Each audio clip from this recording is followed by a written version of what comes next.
Don't listen to them.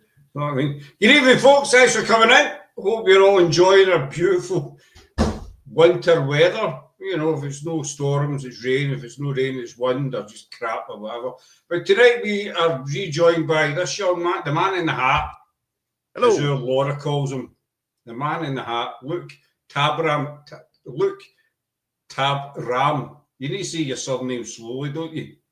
Yeah, you take as long as you like saying it. Right. Tabra. Like that. Perfect. But you look from like Benedictine monk. 2 years later, I finish your surname. Aye. So you're looking for Shadow Paranormal. Luke's been with us quite a few times, but it's been many, many months since you were on, young man, isn't it? It has. I don't think I've spoken to you properly this year. I think it might have been last year I spoke to you last. Was it? Has it been nearly a full year? It might have been earlier this year. I mean, it's been a long while either way, so it's nice to be back. Oh, thank you. It's nice to have you back, but you need to say that, don't you? Because you're on somebody's show. You need to say it's nice to be back. You know. But no, it's good. I just put you on the spot there, but who cares, John? But that happens. You're just saying it's nearly a year. It probably is.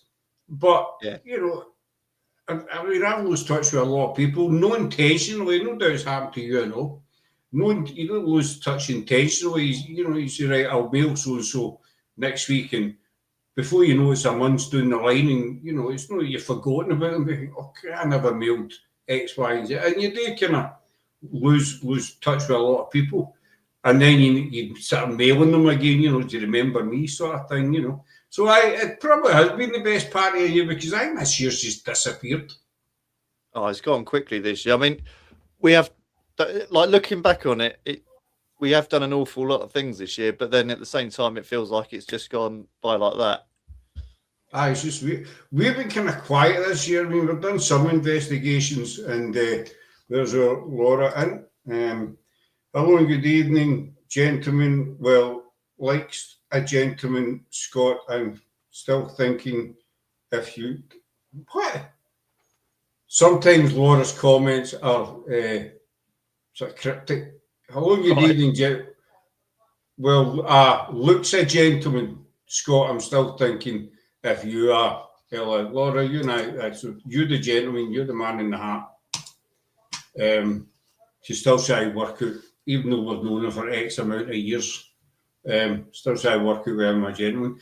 But I to say we've been quite a quiet this year and all. We've done some investigations, not a great deal.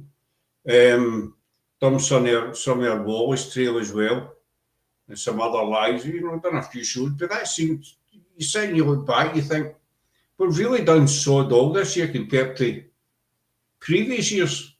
But, you know, you just get years with that, right? But tonight we are going to be having a chat about Luke's briefs. Now there's a thing. Well. There's something you didn't expect. No, I didn't wake up this morning thinking I'd be talking about my briefs, but there we are. Take it as it comes. We'll make it brief. See what I did there? Made a wee joke. Very good. Quiet, we were kind of busy for months, you know, planning your wedding. Did you forget that? No, actually, Laura, I did not forget about that small thing. Luke and I were chatting about it before we came on. When I said I can vouch. See, Luke will vouch for me. We were talking about that, and how it takes up a lot of time. But I was meaning paranormal wise, we've been quiet. That's what I mean. So if you put me off, Laura, I was going to talk about Luke's briefs. Sounds kind of weird, but doesn't it? No, Luke, we've got a YouTube channel which I recommend you go and have a wee look at, and I'll let Luke tell you. How do you tell you? Luke can tell you about his briefs. Yeah, so as I've said before, anyone that's sort of seen anything from me before, you'll know I've got a YouTube channel, do a mixture of sort of history, legends, ghost stories, and primarily investigating haunted sites. And it was moving on to the brief, so I can actually explain what that is. Earlier this year, and it kind of stemmed again from what you were saying about just not being able to get out there as much as I'd like to, and not being able to go out on location and film videos. I thought, why not just do a couple of videos sitting here in the office, talking to a camera, discussing previous experiences I've had, places I'd like to investigate, ideas, theories on the paranormal, that kind of thing. And I put it out to my viewers to come up with a name for it, and Shadow Briefs was the answer. So there we are. So that's Luke's Briefs. We're not talking about, there's Craig Laura's other half, I would say better half, taller half, shall we say. And so that's what Luke's Briefs, Shadow Briefs is about. We're not actually talking about Luke's underwear, but I'm sure if you want private mail, we might discuss it. I don't know, that's I'll be left on red. I just leave that as it is, shall we say. It's a good idea. As you see, the weather being crap, so you can't get out. I mean, that's when we started the podcast way back during, the pandemic. We couldn't get out, and we thought, well, what can we do? I thought, well, we'll just start talking to people, basically, and that's how our podcast started, because, again, I was different. Craig saying I'm taller but not as brainy. I can vouch for that. I can definitely vouch for that. I think that would be another show. Let me know when that airs. We're not going to do a show on Luke's underwear, Laura. Calm down. Might do one about his hats. He's got a variety of hats, I'm led to believe. So we might do a show on Luke's headwear. Put me up what I was saying. If you can't, so that's how our podcast started, because we couldn't go, but that was for different reasons, obviously. But I think it is a really, really good idea, and more folks should actually do it, basically. You know what I mean? But you've done a few. I've got them up here in case you wonder what I'm looking at. I've got my phone here. So, Craig, there you go. Look, Craig is interested in your hats. Craig's but there we are. We may do it in the future then. It'll be a long video. Cowboy hat. The King's Arms Hotel. Oh, that one. Yeah, that was a bit of an interesting place, that was. So I'd been out filming, I think it's near Oxfordshire or near Oxford somewhere, and I'd been out filming places, and I'd heard that there was this massive abandoned pub there, and I thought, whilst I'm passing through, I'll just have a quick peek inside, see if it's accessible, see if we can actually get in there. Had a little down into the cellar, couldn't get up into the main building, so I thought, oh, wasted time. Came out that same area with my colleagues a couple of weeks later, and said, should we just go and have one more look at it, just see if we can actually get inside the building? And it turns out that when I went the first time, I'd looked in the wrong direction, and there was actually a staircase that went right up into the inside of the pub. I mean, it had been burnt down by fire maybe about 10 years ago, might be a bit less than that. So it's completely gutted, but there's still all of the old furnishings inside. There's loads of bits and pieces in there, and it is supposedly haunted as well. We couldn't really investigate it because of just how dangerous it was there, really, just with being damp, rotten floorboards and stuff like that. So we was only kind of just having a little look around there. But yeah, what a fascinating place that was. It's great when you find I mean, we don't have many places with that up here. They're all fenced off or demolished or whatever. So we're not that lucky up here. But I mean, like I say, we did the Ivy House about 3 years ago. Laura will keep me right, about 3 years ago or something. Down near Warrington. I don't know if you've ever heard of the Ivy House. I've heard of it. It might have been from you though. I don't know if I've seen anything sort of online regarding it. It's just outside. It's about 20 mile west of Warrington, basically. It's also called the Demon House, the Screaming House, things like that. But we did it with Charlie and Rox and Rosine, and there was other people there. And we'd heard all these stories about it. but it's an old abandoned house, basically. I don't think anybody actually owns it now. It's just out in the middle of nowhere. We investigated there, didn't get very much, but we did find, the newspapers and, documents and stuff like that all lying about. So we've been a bit of a nosy bugger, yeah, but it's fascinating, I think, when you find this stuff. Yeah, that's the best thing with some of these places. I mean, ghosts aside, with a lot of them, just having a look around, especially some of the like houses as well. It is just like it's just stopped. Time stops in it. I mean, some of these places I've been in are sort of 15, 20 years old.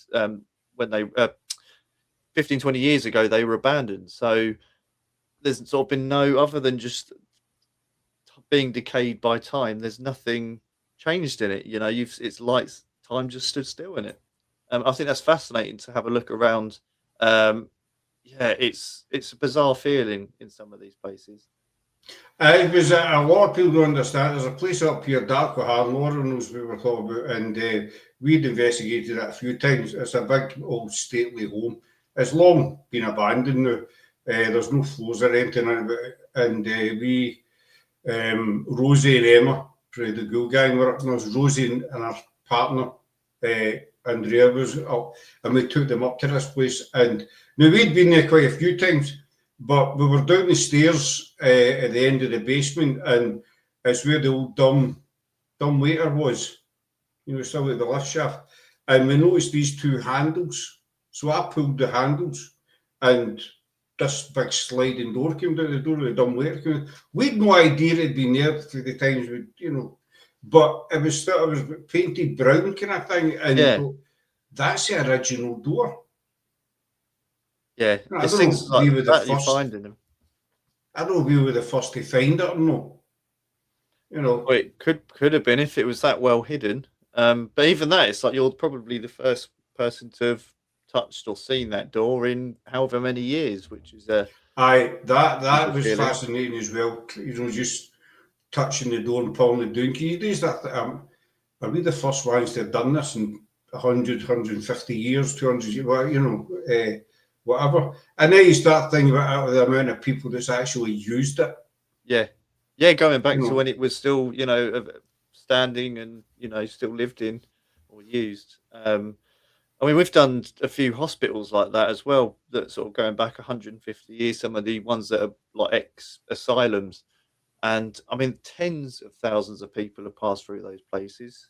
And certainly sort of going to the ghost and haunting side of it, if human activity in a place does produce a haunting or has any connection to a haunting, then places like that would be a prime candidate for it. It's a prime occasion. I mean, it's a shame, really. That's what fascinates me partly about history, because there's a lot of things that people just walk by day in and day out, and they don't know. So we were in Pendle 3-4 years ago or something. We were Sarah, the wee one, and myself and Holden were camping at a campsite in Pendle. We were going in, and there's a church there that's St. Bartholomew's, it's called. And it's where Roger Knowles is buried. That's the judge who presided over the witch trials. He's buried in the churchyard there. But there's a door there in the church, and there's the original door for the 1600s. Yeah, and that's everyone that's gone in and out of that building has either passed through that door or actually opened it. I see that. I see that. You can't even imagine the amount of people who's walked and opened and shut this door, and what this door's seen. I mean, my maths is crap. So back in the 1600s, that's 400 or 500 years. I don't know, something like that. I can't count.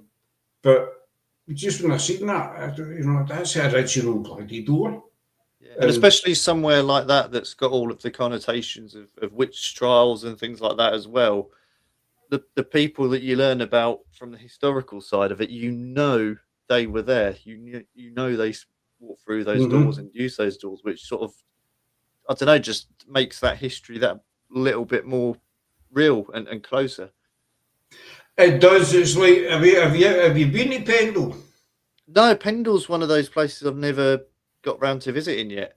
Because if Pendle was smaller, I'd have probably done it by now. But because it's such a massive place, it's like Aye. I would need at least sort of 3 or 4 days, maybe a week, to kind of do all the places around Pendle Hill. So that's one of the reasons we've not quite made it there yet, because we need to sort of plan it and make it a worthwhile trip to kind of hit all elements of it there. Well, we can't, Craig saying, Kilmarnock, where we live, has a load of history in plain sight. You just have to know. But that is true. You know, a lot of the history is right in front of your face. We camped at Brockenhead or Brockenhurst, something of that campsite. And that was kind of like in the middle of it. But as you say, it's so big. I was quite naive. I didn't realise Pendle was such a massive area until you start to drive it. I honestly did. It was only a year or two ago I found that out, because I was thinking it was just a hill. I thought, maybe a couple of buildings round the side of it, and it was just a hill that you could go and walk up and walk back down within a couple of hours. I didn't realise it's like a sprawling place. Because we were at Sadler's Farm, which is strong ties to the watch. So you can't go into the farm because it's a private residence, but you can park just outside it. And we went through there to St Mary's Church, where the Nutter family plot is, and it's something like 28 mile or something. Yeah. And I said, I thought it was just round the corner. So I was talking to Simon Entwistle when we came back, because that's his kind of territory. And I said to Simon, I didn't realise, Simon, that Pendle was massive. He said 28, 30 mile between different locations. He says, it is fascinating, but I will say that it does take you right back in time. You know, when you're in the area.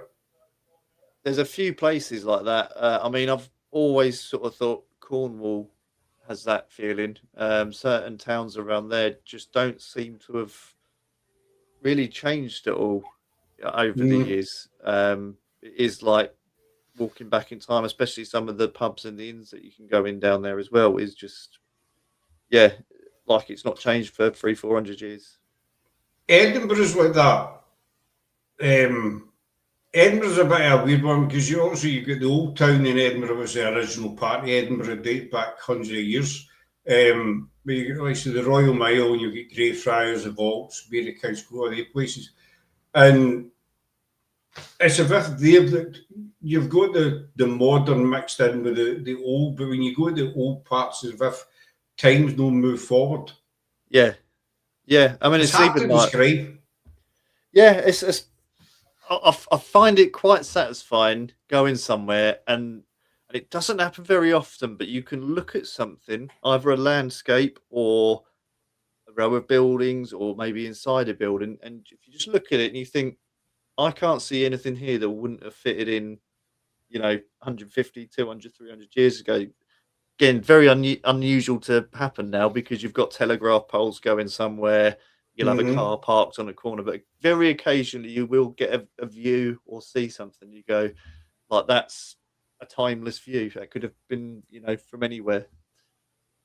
Aye, and I'm trying to get anywhere up here that's kind of like that. But I mean, Edinburgh is very, very much like that. The Necropolis Cemetery in Glasgow, is right in the middle of Glasgow. That's a bit like that. Certain aspects of Edinburgh, you generally feel that you've stepped back 200 years, and it's such a surreal. It is Greyfriars. That's a prime spot, I mean, Greyfriars sits. Photos I've seen from Greyfriars, that's exactly one of those places where that image of it could have been from any point in time. It's not really changed a great deal at all. There's nothing that's been put in there that screams 20th or 21st century. No, you're totally right. There's absolutely nothing. And Greyfriars, it sits on one of the main routes in and out of Edinburgh. So all day long you get cars, buses, trucks.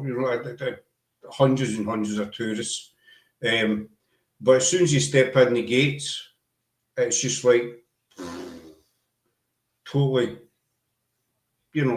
quiet. You feel like you're stepped back to the 1600s. And then you take a step back outside the gates and bang, you're back in modern Edinburgh. Yeah. But it's just that one step you take inside the gates and you feel like you're just being pulled right back. And nothing, I think there's some lampposts in it and that's about it, And but that is a prime spot for just sitting. It's a kind of place you can sit for hours and you can just imagine, people back then digging graves, whatever, just going about their daily business kind of thing. And it really is, it's an amazing field. And it's a shame that a lot of people don't actually, pick up on that, because you get tourists in there every day and they're walking about thinking, oh, that's nice, oh, that's lovely. And then they leave. Or you get no offence if you get the Harry Potter fans. It's going to plagued by Harry Potter fans. I mean, I'm not a Harry Potter fan. I've watched the films, but you see them on their wizard cloaks and their scarves and that, jumping about Greyfriars, and it just kind of ruins it a wee bit. Well, it's just sort of like, I guess it's sort of, for them, it's more looking at it as a bit of set dressing or a film set of some sort rather than what it is. I mean, it's like, I think it's nice that people can enjoy things in different ways, but yeah, for me, it's just you're only like scratching the surface of what you could take in and learn from the place if you're looking at it just from that point of view. But yeah, I'm the same as you. I'm quite like certainly old graveyards, cemeteries, but anywhere really that's old, that's peaceful. It's nice to sit and just take in the environment, and it does get your imagination going as well. As, oh, I wonder who's walked through here. I wonder, what's happened here in the past. And it certainly sort of plays with your imagination with that kind of thing. It does. I just find it fascinating. And yet when you're there, it feels comfortable. Like a lot of people say Greyfriars is really haunted and blah blah blah. It's the most haunted kirkyard in the world, kind of thing. But yeah, I don't think you could find a more peaceful location than Edinburgh. Yeah. And we've been there all time, day and night time, and we've never felt anything negative or demonic, or I sometimes think places because I mean, there's loads of places that have had that kind of reputation, and I think once a place has got a reputation, it keeps feeding into that, and that reputation will continue to grow. But I think a lot of the times these reputations come from just how a place looks. And there'll be one person or one group of people that go in there at night and they get a little bit freaked out, and then that's where the seed of a place being haunted comes from. And then another group will go in there knowing that someone else has had something weird happen, or say they've got spooked or whatever, and then it goes and goes from there. And then really there's very little basis for any proper haunting or anything other than just people saying it's got this haunted or evil reputation, when really it's founded on nothing. Well, we're good friends with Jamie Christopher, and he's based in Greyfriars. He runs City of the Dead tours, but his office is the actual, I think it's an old toll booth, just as you step in the gate. It's on the right hand side, and he's been there for 15, 16 years or something. And the Jamie's there all days of the week, all day, night, all hours of the day and night. And we've asked him a couple of times, have you ever had anything happen? And he says, not a thing. Yeah. And all the nights and hours that I've wandered around here myself, I've never had felt anything, seen, nothing, not one thing. Yeah, that's really interesting, because I mean, I've heard loads about Greyfriars, various hauntings. I think, is it the Mackenzie poltergeist? Is that in Greyfriars? I don't start me on that. Yeah, but I mean, there's all these stories and the amount of things I've heard about it, but then someone that's works there and he's probably spends more time there than anyone else has not had a thing happen that they would sort of lend credibility to it being haunted. I know. So he says I've had nothing happen in all the years I've been here. And I mean, he's been there overnight, and you name it, and he's had nothing. A lot of the coaches in Edinburgh have that feeling. We stayed at a hotel at one of the alleys, and we daily passed a gated off area with loads of old artifacts and plinths in it. For me, it's about looking at the grave, learning about that person, what they did when you do that, you retell them. Exactly. Because, at the bottom of the Royal Mount, I was at the bottom opposite the toll booth. I'll be the toll booth prison, I think he means. But what Laura said to me, there's a lot. I mean, the picture behind me, that's Greyfriars. You can see some of the headstones there, but I find it not upsetting, but sometimes it annoys me. People they'll look at them and just keep walking. Say, "Oh, that's lovely," but see if they take time to read it. I mean, there's one particular one. We'll come back to your briefs in a wee second. Look, trust me. There's one particular one that's massive at the bottom of Greyfriars. It's a whole family that's buried there, and the young kids, and the kids died in infancy, and then the wife died and the man died. So you start to wonder, well, why did the kids die so young? Yeah. Was it disease or something? And then how come because the wife was a lot younger than the husband was. I think, well, why did she pass at such a young age so soon after the children passed, and he lived for another 20, 30 years? But I'm not saying there was any foul play or anything. But it starts you thinking. Yeah, that's it. I mean, every grave has got a story behind it. Every grave is a representation of a life and a person. So, yeah, I mean, it does get you thinking, especially when you sort of go back to some of the older ones, and probably the documentation is so limited in actually finding out anything about these people as well. All you've got is your imagination. So as you say, the documentation is limited, so all the information about them might be on that actual headstone. Yeah, that could be it. And, there might be a birth or a death certificate lying about somewhere, but I mean, back then, Oswald records weren't great, as we very, very well know. But coming back to your briefs, and he's still calling it that, call your videos. Surprisingly, your comment on how haunting starts made me think of Overton Bridge, a place I'm dying to investigate. We will do that in the new year, Laura, I do promise. Dogs jump to their deaths off that bridge. I've heard of that bridge, yeah. Note to boss, Overton Bridge. Laura's been wanting to do this bridge for a long, long time. But dogs seem to commit suicide at it for some reason. Yeah, I've done a bit of reading on the bridge, and I think there's a couple of different ideas as to what could be causing that, but I don't think there's been anything conclusive. But yeah, that is a place that's been on my radar for quite some time as well. But we have been promising Laura for a while we're going to do it. And come on, there's a remnant, I think that might be remnant maybe, of the coal mining industry days, a tower that housed a water pumping machine in the late 1700s, and it's in the mid. I know, we visited there. It's an old pumping house, it's crazy for the 1700s, but it's smack in the middle of a golf course. Right. It's just kind of sitting there basically. But coming back to your short videos, you done one, you think you conjured up the devil. Yes. Tell us about that one.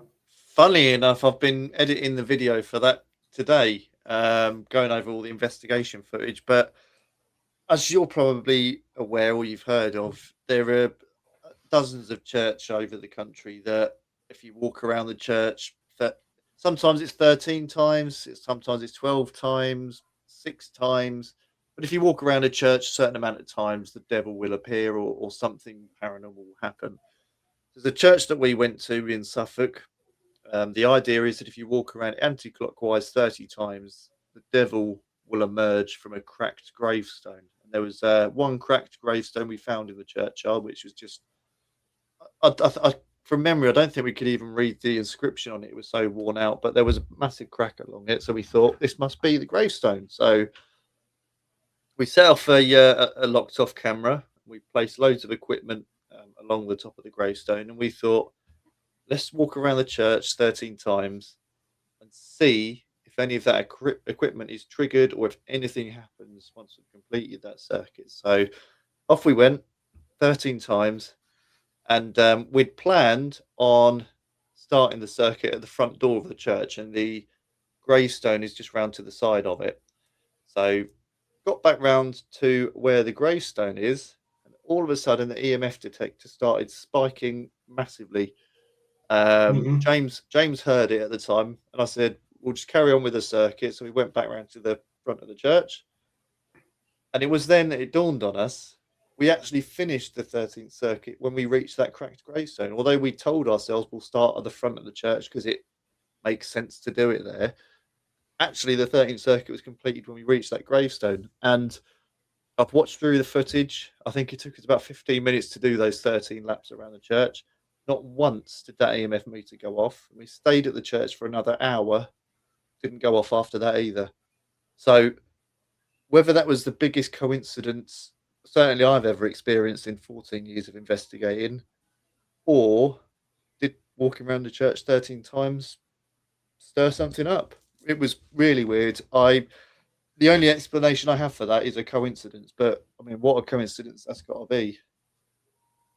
See, that's what got me liking using the first place. Because also, the first time I was on the show, I'd watched a few of your videos prior to you coming on. But I must have watched them, otherwise I wouldn't have known about you. That you do explain things and you do look at all the possibilities, and you're not afraid to stand up and say, right, that was nothing. So you walk through the church 13 times, and you're sitting there saying the only explanation I've got is a coincidence. Yeah. A lot of folk would just say, "Oh no, we conjured up Satan." He was there. The old Nick was. But it does make you wonder. But Yeah. what caused that meter to go off? Yeah, I mean, it was detecting. It was specifically the tri-field meter. It's specifically designed to detect fluctuations in the magnetic field specifically. And there was nothing that happened, no changes that happened in the environment at the time when we hit that 13th circuit. And if someone can explain it, then I'd be interested. But it literally has to be the most weird coincidence, or it has to have been some kind of result of us walking around that church. And it kind of does lend into a little bit of credibility to like rituals and occult kind of stuff, where by performing an action with intent creates a physical result. Um, and what's that? Something to that. Did we do it? Walk around that church with enough intent that it created or manifested in the environment? I don't know, but yeah, it was really strange. I mean, the atmosphere certainly changed after that. I wouldn't say it felt like the devil had visited us by any means, but it did. It felt a bit ominous there afterwards. And again, whether that was because of what actually happened with that EMF meter going off, maybe that put us a little bit on edge. I don't know, but Mm-hmm. it certainly felt as though something changed there afterwards. So yeah, it's good that you're willing to look at all kind of aspects of it. And you say that the atmosphere changed. Could that be in your head, or was it something else? You're quite open to looking at it that way, and I think that's quite an important part of investigating. I mean, it's happened to us. It happened to us at the Covenanters prison again, which is attached to Greyfriars.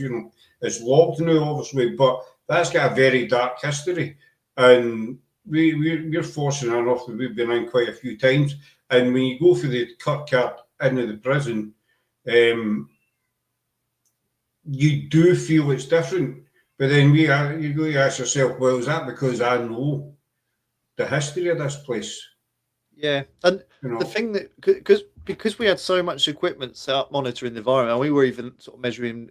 We had a Geiger counter there just to see if radiation would be affected. We were measuring so many different factors in the environment, and even though we said the atmosphere has changed, nothing other than that EMF meter fluctuated at all. It all remained a steady baseline. So we're still, and I think every investigator is still trying to isolate when people say they felt a change in the environment or it suddenly feels really heavy here. What actually physically is changing in that environment? Because we were measuring the air Mm-hmm. pressure. Air pressure didn't change. Temperature didn't change particularly. Fluctuated about a degree, I think, but it was getting colder as it got later. So yeah, what was it that we could feel? And if it's nothing you can measure, does that mean it's either in your head or is it something that nobody's really measuring or looking into at this point in time? No, I totally get what you mean. I mean, it happened to us at Canongate Cup. I think it was before Laura joined us. Sarah and I and I think Sarah's brother was there. Canongate Cup is down the bottom of the Royal Mile. It's a smaller version of Greyfriars, basically. And we went there and we've been there a few times, and we went there one night and we all felt it, that as soon as we walked in the gate, we all felt we weren't wanted. Yeah, I'm not going to say demonic, but everybody felt it. So it wasn't just one person. And as you say, what causes that feeling? Why does everybody feel that way? yeah. I mean, it could be that it's a variety of factors that we've just not learned to join the dots yet. But I mean, you've had it, I've had it. There's so many other people that have had that experience of an environment changing, or just a place not feeling right.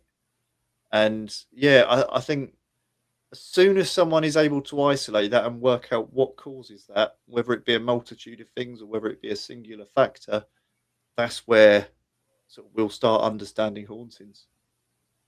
I'll let us understand more, but see, we'd been in Canongate Cup quite a few times previous, and we'd all walked in day and night, walked in, nothing, totally fine.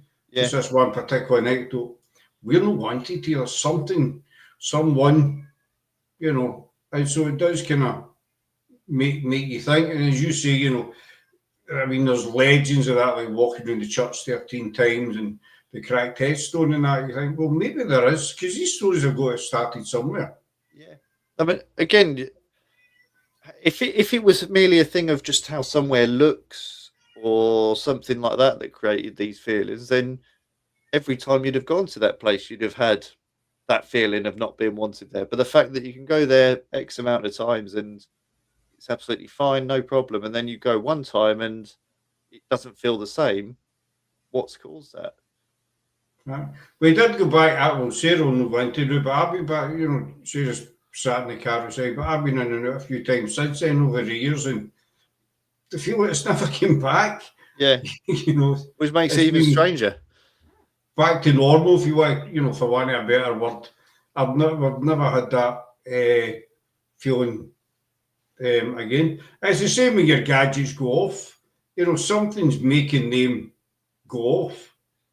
As I mean, you've been doing this long. You've been doing it longer than us. You've been doing this 14 years. I no doubt there's times where your K2 sat dormant for quite some time, and then bang, it goes off.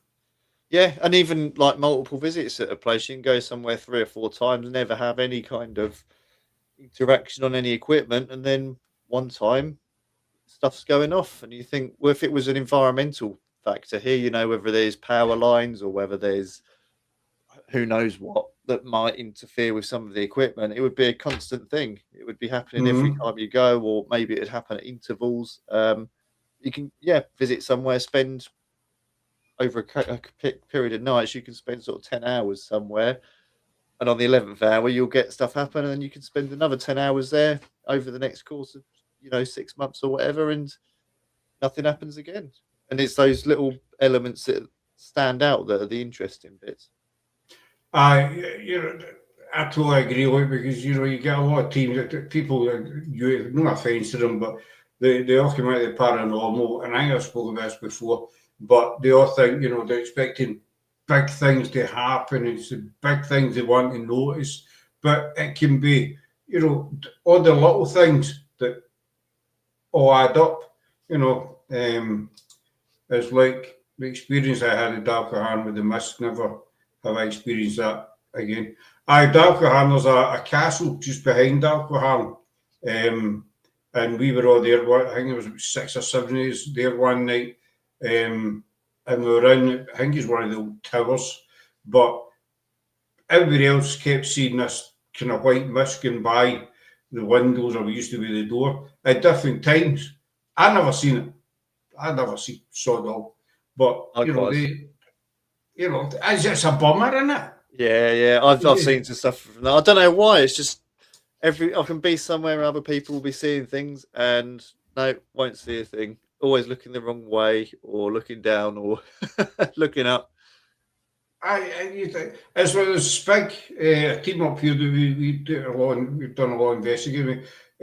I'll come back to Dalcarn in a wee sec, but they've got a location in Glasgow that they do all the time. It's an old school building, and there was one night we were with them, and we were all doing the stairs, and everybody started pointing up the stairs and going, shh, shh, can you hear that? They were all hearing footsteps up the stairs. There was nobody else in the building. But I'm sitting there like this. My hearing's not the greatest, I will admit. But I'm sitting there like this. I can't hear nothing. Can you not hear that? There's footsteps, and everybody was saying it. I don't know if Laura was there or not. No, I've never heard a thing. Not a whisper. I told you. But I mean, that night they were saying, there's that white mist. I've just seen it. So after this, can I just see it even once? I'd be grateful. No doubt you're the same. Just one glimpse or something. But no, that was weird. That really your hearing's not the greatest. I'm bloody deaf. Laura's deaf, but Laura's got hearing aids. I don't as yet. But again, do you get annoyed with it? But when everybody else is, do you feel kind of left out, sort of, if you're not good enough, kind of thing? I've felt that a few times, but then it's kind of like a validation thing for the other guys in the team as well, where if we've been somewhere, they've been seeing things all night, quite a common one is little pricks of white light, just, flashes of light or something like that. And they can be saying, oh, they've seen it sort of 4 or 5 times. I've not seen it at all.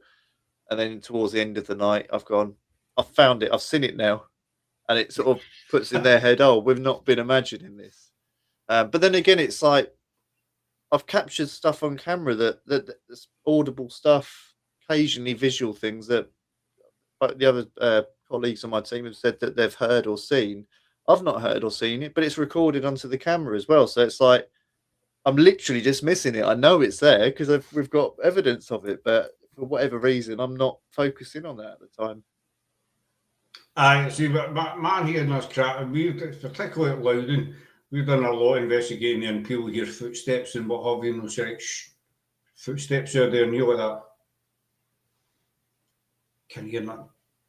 But then you listen back in the EVP, because Laura always puts her phone with a voice recorder on her phone, and we'll sit and listen back to that. And then you hear stuff that you never heard that night, or somebody else has heard it, and you. Yeah, so it's there. That's the annoying thing. It's there, but I think it depends on different people, because I know for one, and I can only assume it's because I try and filter out a lot of sounds. Same way as you can put a noise reduction on a microphone or something to try and just reduce background noise. And I think my ears probably do a very similar thing. I'm only focusing on quite poignant sounds, and same with looking at things, anything that's quite poignant. So I can only assume it's where I sort of filter out the very minute things, which quite often with the paranormal are the important bits, the bits of interest. No, you're right. Sometimes it can be. I mean, as I say, a lot of people expect major things to happen, but you need absolutely a few people over this, and I say what you need to remember is that spirit can't, they can't all throw headstones about graveyards and stuff like that, and run about with a chair in their head and stuff. It can be the slightest movement of a curtain or a bit of paper or anything. At the end of the day, it might not be spectacular, but something's made that happen. Something's made that bit of paper move an inch or whatever it might be. You don't get Uncle Harry coming up at the middle of the table or something like that saying, boo, I'm still here. It can be the weest thing. And I had recent red flashes of light or signs of angels. That brings me to Brune sheep. Aye, that's just there's a farm near Loudoncutt that's connections to the Kirk, and we were investigating one night with Rosie and Emma were there, and we've been up at the farm quite a few times, and that says in the Kirk, how can you put it? I've mentioned a few times, I was up at the farm and with EVPs coming back saying Scott was up at the house, Scott was up at the farm.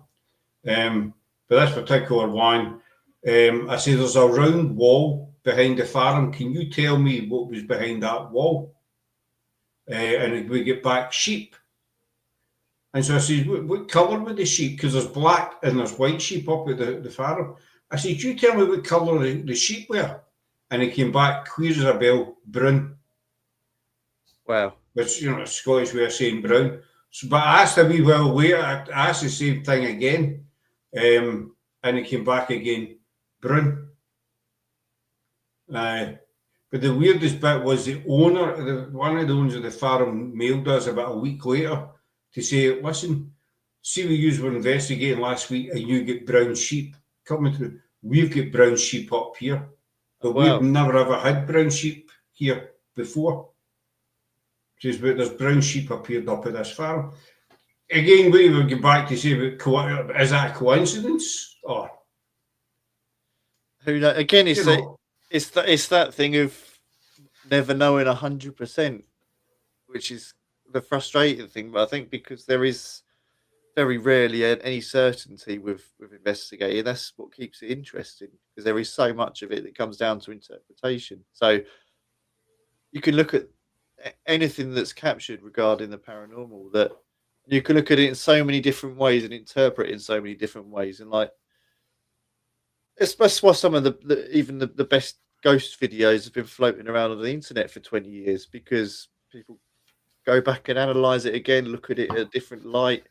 You never really get a definitive answer on it. So, same with that. You can interpret it multiple different ways. Is it coincidence?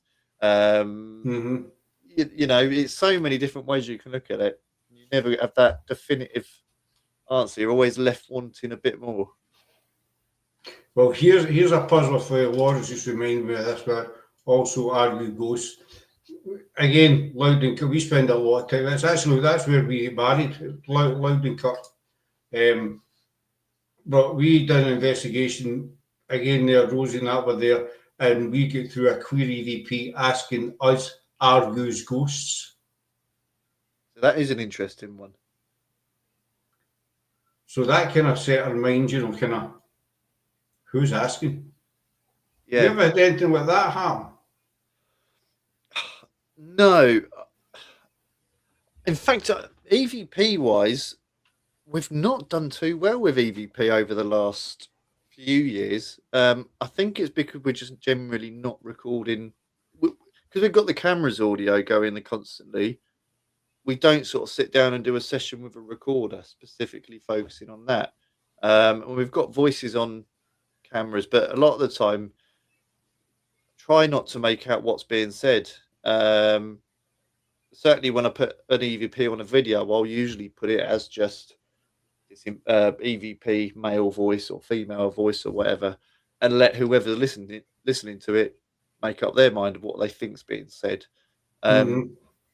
So because I do that, I also don't generally try and decipher what's being said. For me, the fact that there is speech where there shouldn't be speech is interesting enough, and I try not to. Occasionally I'll listen to things I think, oh, that sounds like this, but then because I never know 100% if I'm just interpreting in that way or I'm hearing it that way, I usually don't take that any further. But no, I've certainly never had anything as interesting as that. I have heard of people having interaction. I've seen videos as well, people having interactions with seemingly what appears to be a spirit of some sort. And they, again, it's almost like they're investigating them. They're not sure if they're the living or the dead. There's that twist in it. It's just funny you say that. I'll put Craig's comment on there. Laura just said something very, very similar. I did the blind thing I was listening to necrophilia. I remember that, Ryan Craig, what you were doing your own business. I think you mean, tell me, for God's sake, tell me you mean necrophonic. I assumed that was it. Anyway, moving on. It's been interesting. I had flashes of what? Ice-shaped lights coming at me, freaky, and had ghosts verbally abused. She was verbally there, verbally abusing Sarah. I remember he did do the blind spirit walks out Loudon, and Sarah was getting called quite a few choice names, shall we say? Right. For some reason, spirits they didn't like her that night for I don't know whatever reason, but she was called quite a few choice names. But that's what I'm going to say about his the word there, Dick. I'm just going to move on to Laura's comment, and leave Craig alone with his thoughts, shall we say? So, Laura, I think you need a word with your husband. It begs the question: are we being investigated while we're investigating? Is what a glitch in the matrix? See, Laura knows I don't understand all this scientific stuff. Sorry, Scott, I know this puzzle. It does puzzle you. Damn predictive, necrophonic, and faces like shapes. I got you now. So that's when we started thinking, well, somebody's asking us, are you ghosts? So is there somebody else at the Kirk in the future?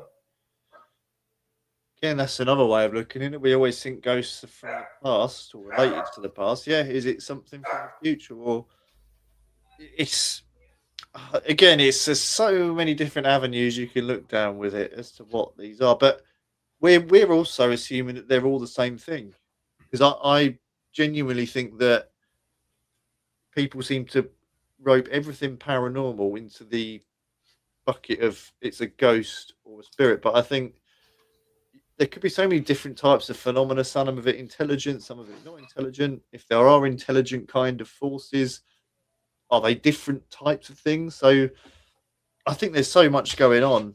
And I think some of them, yeah, are certainly aware of us and not sure what we are to them. You know, it's not, we assume that they've always got the upper hand to an extent because we can't touch them or see them, but they can, see us. But obviously, not the case in every instance.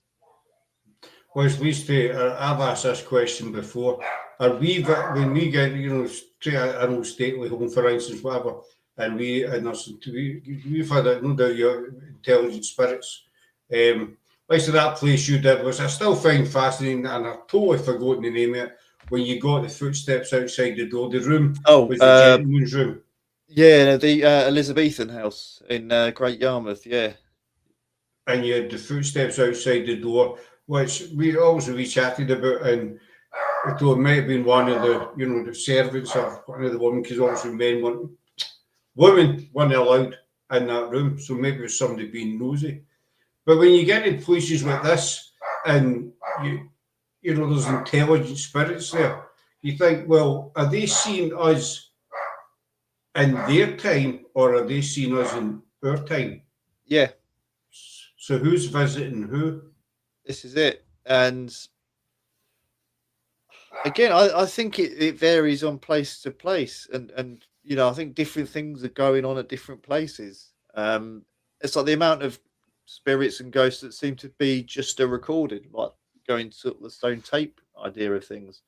That seems to be a completely different thing to what people generally record on EVP and have conversations with. So I don't think it can just sort of be lumped in with one thing. And then there's so many different avenues. And as you said, is it stuff from the future potentially? Is there a sort of crossed wires with timelines and things like that? Is it seeping through from a parallel world? Is it a glitch in the matrix? And I mean, recent science has sort of said we're almost certainly living in a simulation of some sort. So there will be, slight errors with that. So is there another one of you and I running about somewhere? Yeah. Laura's put up what's wrong with the boy. I'm assuming you're talking about Craig. Well, I don't know what's wrong with your husband, but I'll let you sort that one out if that's what you're uh, referring to. I see you put up another one. Another one of your briefs. We're coming back and forward to the briefs. I've forgotten the blooming title now. And I need to my spectre.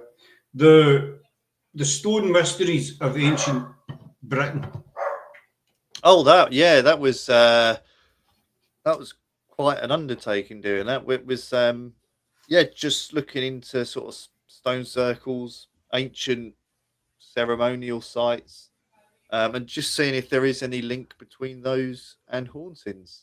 And we went to quite a few. We did the Avebury Stone Circle, Arbor Low Stone Circle. I've done about another 4 or 5 locations in that.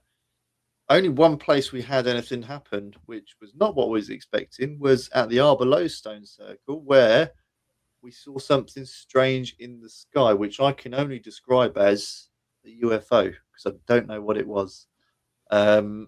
Myself and James sat there and recorded this thing for probably about 3 or 4 minutes. It was a bright orange light in the sky. Looked almost. It didn't look like fire because it was spherical. But yeah, it was moving at astronomical speeds across the sky, and then just vanished as quickly as it appeared. We can't work out what it is, and it turns out that particular area is renowned for UFO sightings. So what it is, I don't know, but we certainly saw and recorded it. Right. Obviously, Paddy's your puppy. Don't know what's up. He's been a wee brat all night, Laura. I think he's just in one of them moods. He just wants.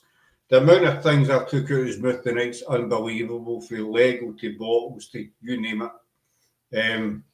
Fluffy socks. He's just been hyper for whatever reason.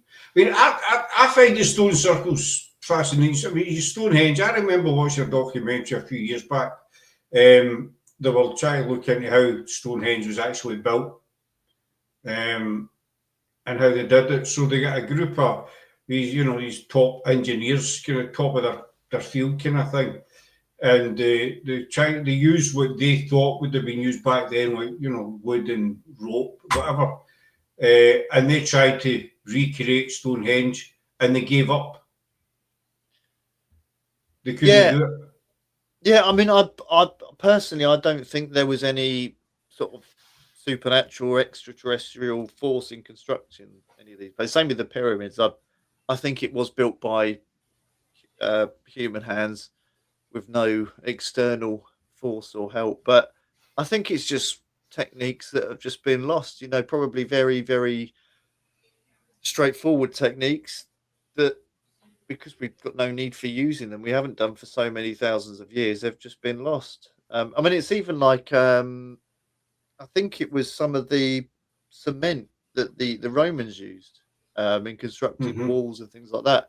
For decades, no one could work out why the concrete was so good, why it lasted for so long. And I think it was only very recently, the last sort of 10, 15 years or so, they were able to analyze the molecular structure of it. And it had volcanic ash in it, which helped bind it, which is why so many Roman structures built so well because of that. And it's like we went 2,000 years losing that technology, and it's only just been rediscovered. So there's so much we don't know about the ancient world that is there to be learned.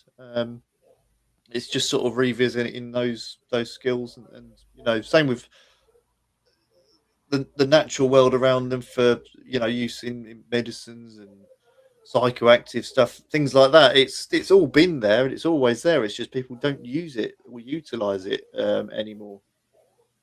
And I totally agree. I mean, as you say, the construction side, the building side.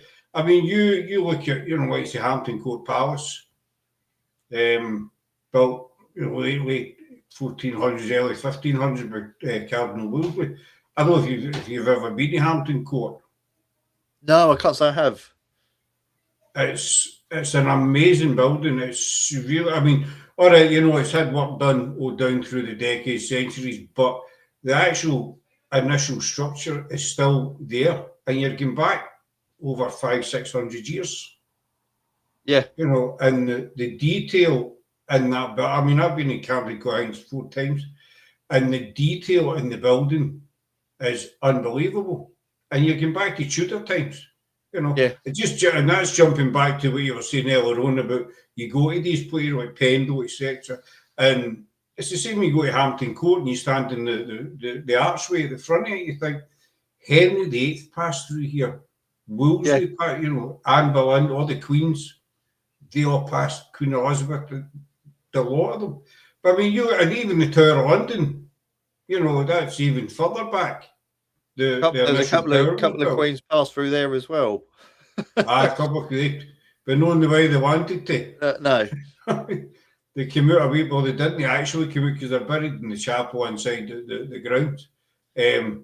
But I mean, you look at the Tower of London and the White Tower, as they called it. That's the original building.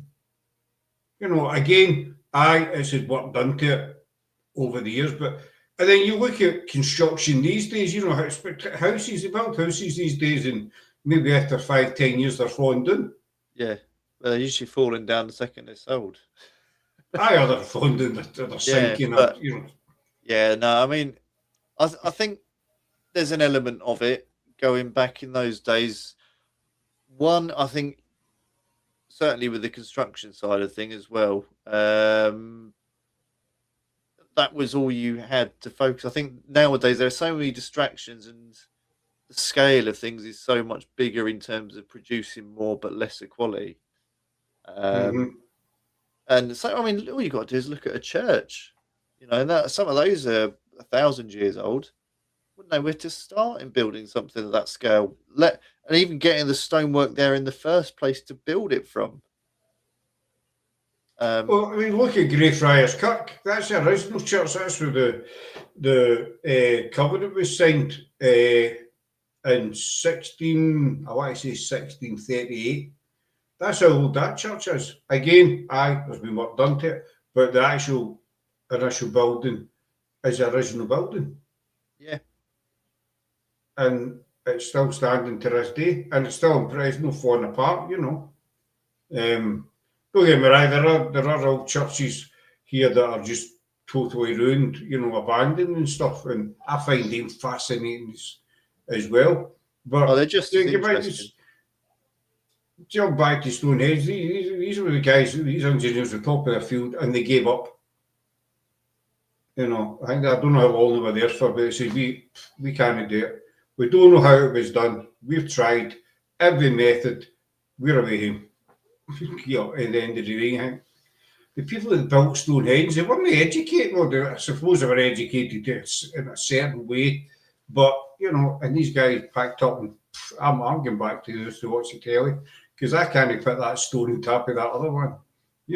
It's truly fascinating. Just when you've got another video in your thing that you thought about giving up. Yeah. That was just a massive disaster. It was earlier this year. My camera broke. I don't know how it happened. I'm assuming something fell on it and it broke in half.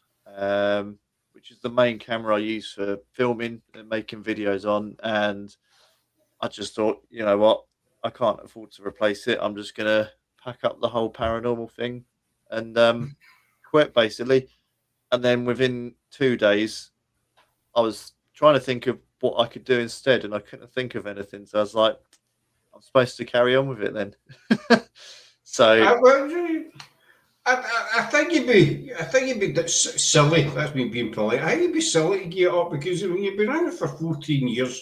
Yeah. You've got a big following. I know it's not all about the following and stuff like that, but you are really, really good at what you do, and you can see the passion in it just watching your videos.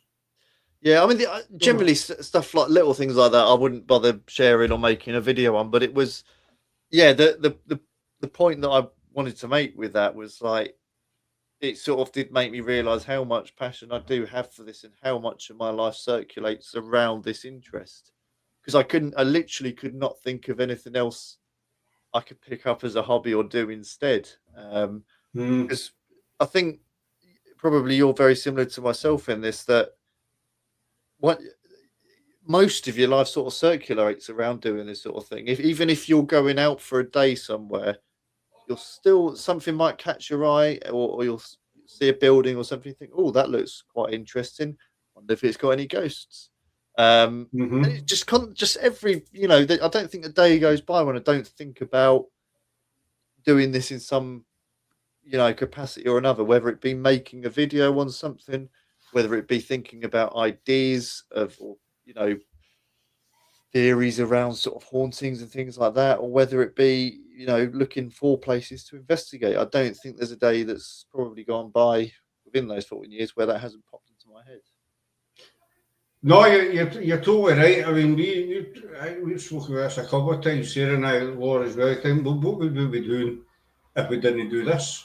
Well, I mean, I like my Lego, my Formula One, stuff like that. But this is different. As you say, we go out and, even our 9-year-old, she's right into it as well now. And Sarah's done it many a time. We drive in the country, so there's a graveyard, there's an old church. Even though you're not actually out to do paranormal, you could be going out for a picnic or something, but you still see something and it catches your eye. Whereas I think if you weren't into the paranormal, like say, ourselves, you wouldn't notice these places. Yeah, and I think you can tell because certainly in the last 5 years or so, I mean, you probably noticed the explosion on YouTube with new paranormal groups and content creators making videos on YouTube, and you can tell the vast majority of them probably won't be doing this in even 2 years' time. Like it's like a flash in the pan idea they've had of going to haunted places, and the problem is because it's such a boring hobby for the most part when you're actually out investigating somewhere, because it is just hours upon hours of nothing happening, and then hours upon hours of reviewing your footage and your audio recordings afterwards to find nothing. I think people can get very bored of it very quickly. So unless your heart is in it 100% and you've got that drive and that interest, you will just give up on the whole thing within a year or two. Because I totally, as you say, there's over the last 4 or 5 years, well, there has been a big kind of explosion. I think a lot of them, I'm with you in this one, that they'll not be around in another 4 or 5 years' time, because they've probably been watching some videos like, oh, well, that looks like fun. Let's go and try. We'll go and do that. And they go and then they realise, right, or the other side of the coin and say, well, look, he's got 5 million followers. I think that's where it starts. X amount, monthly. I could give up my job and I could do that. And then, that's a totally wrong reason. Laura demands hot water bottles, tea, and blankets. Write me a letter, Laura. The usual address, 127 Bite Me. You know what I mean? Or call our customer helpline number, 0800. I don't, always open. Expect a reply within 5 to 7 working years. Sounds about right. Well, I think it's a reasonable time, basically. But they're in it for the right reasons, because I've seen somebody else do it. They think it looks fun, so that I'm going to go and do that, and I'm going to make millions of pounds and become famous and all that stuff. And you see, it's not like that. And but then there's so many people that, like, you try to explain to them. That's why I've always said, and I want your view in this, look, there should be shows out there that show the boring side to the paranormal. Yeah, the problem. Yeah, The other side. I don't mean boring, but I mean, yeah, the true side. I completely agree with that, but I don't think that will ever happen because the general public. But if you're doing a show or something, it has to be entertaining for the majority of people. And a boring show that shows the reality of investigating would never get picked up, I don't think, by anybody because it is just sort of sitting around with not a lot happening. But that being said, I think it is important to get that out there as much as Mm-hmm. possible. But it, the issue is, I think it's just snowballed so much. I mean, if you look at the type in paranormal onto YouTube or ghost hunting, whatever you type in, I can guarantee the first few pages of search result, probably even the first 10 to 20 pages of search result, are not going to have anything that is, you know, straight up genuine investigating. It will be shouting and screaming. It will be, over dramatized, uh, down to complete fakery of stuff. Unfortunately, that is the stuff that gets put to the top, and it always will do because it is more exciting to watch. And I think even some of the people that watch these types of things, they know it's not 100% real, and they're aware of that. But either they sort of are willing to accept it because they still find it interesting to watch, or whether they kind of just don't want to believe it and carry on watching anyway. I don't know the reasons, but The other thing, have you found as well, what I've noticed is there's quite a few paranormal YouTubers out there that are aimed at kids. Our daughter watches one. In fact, I was talking to Laura earlier on. Louis and I were watching this earlier on. As I was mentioning it to Laura, no. It's like three guys and a girl, and they go to different locations, and it's all these legends and stories, the haunted school bus, the haunted farm, killer clowns, all that kind of stuff. right. And they go, and you can see it. I mean, our daughter, she loves them, but you can see it's totally made up, fake. But these people are worth millions. Yeah, some of the big YouTube, like the paranormal YouTube channels, like they'll never say they're aimed at children, but I mean, it's very quick, it's flashy, it's everything that grabs a child's attention. Ultimately, children are easier to sell to than adults who've got a Mm-hmm. developed brain because you can sell children merch and they'll lap it up. And I think these people know that and they exploit that. But I mean, She loves it. Sorry, look where you go. yeah, I was just gonna say. So I mean, if I personally, I mean, they're doing, making a lot more money than I am, but I could never do that. I mean, morally, it doesn't seem right to me. But yeah, it's a business with these sorts of channels. It's not paranormal investigating as long as it's in the name and it's a description of what they do. But it's not investigating the paranormal. It's an entertainment channel. And yeah, I think some of them do sort of gear it towards children or make it seem quite exciting and accessible to children. But I think that's only from a marketing point of view. I don't think that's to try and get an interest to the next generation of ghost hunters. You don't think, I mean, we're quite lucky because our 9-year-old, it's only the past maybe month or two she started to question it because she's right in it. She's done her own investigations and she loves it. She's done, in fact, she'll make you own, and she does podcasts. We're going to start them again on this channel. She'll bring people on an interview. So you're marked down for an interview with our 9-year-old. But she used to, absorb it all, but she started now to kind of question this, these, I mean, these folk, they look like they're late teens, early 20s. And one of them's got a massive big posh house, a top of the range Tesla, another big Ford, Ford SUV, like massive thing. And but she started to question Well, Dad, do you think that is real? I think there's some fakery going on there and stuff like that. So she has started to think. Yeah, I mean that's the way. I, I don't think that's the majority though that will sort of be able to do that. I mean, if everyone had that bit of critical thinking at such a young age, there would be no problems, and these people wouldn't be driving a top of the range Tesla. But yeah, I think it's a mixture of people don't have that critical thinking, or they never develop that critical thinking, and because they've been watching a channel, especially if you grow up with a YouTube channel. And over sort of 5-10 years or so, because you followed them so long, you don't want to believe that they've been pulling the wool over your eyes. So yeah, I don't know. It is what it is, but it's all we can sort of do is just carry on doing what we do, and not get sort of roped into that whole thing. I don't know what's wrong. Christine, I've been told to say my wife is an important part of PIH and her demands should be met. P.S. She's fucking scared.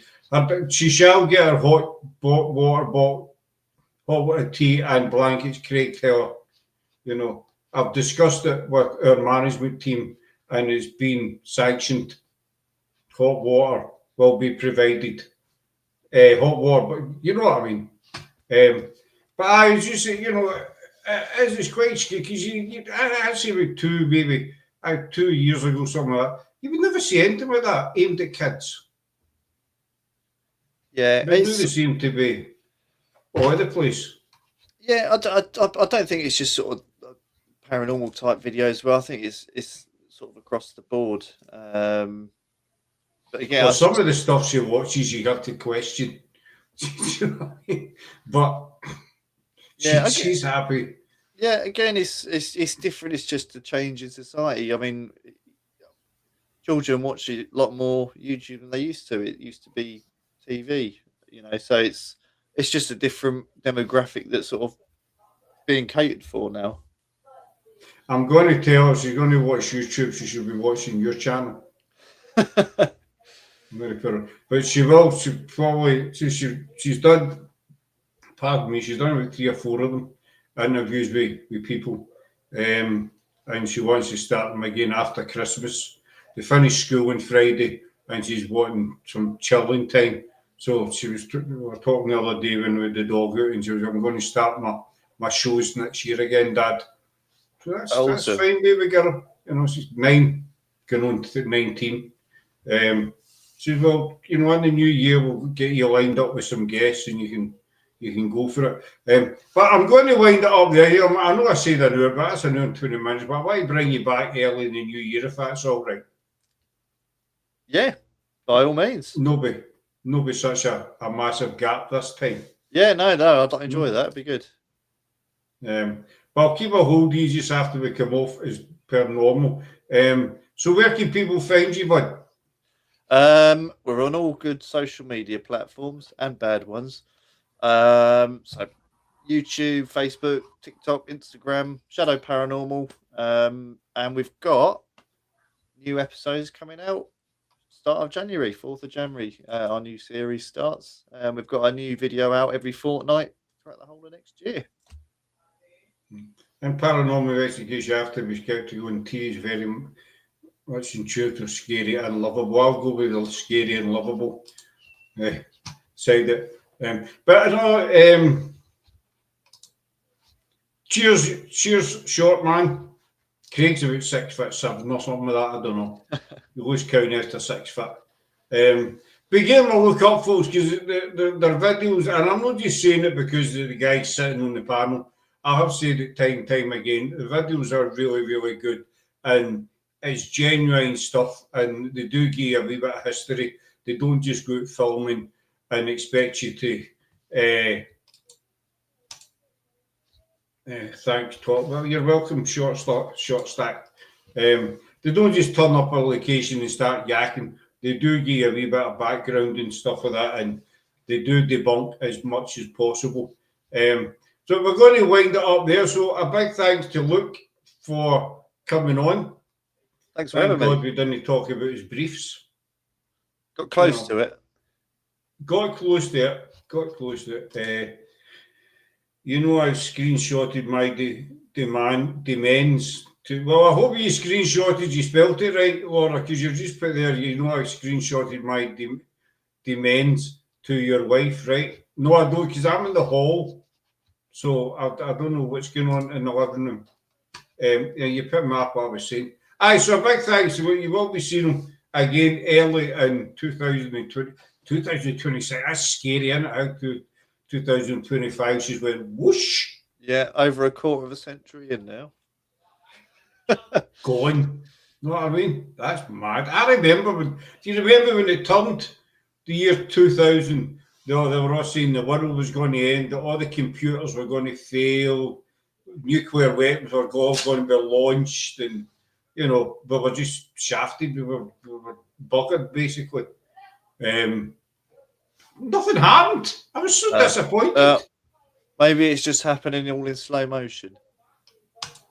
He's taking his blooming time. Thanks, Luke. Great. Thanks, Luke. So you get a thanks. I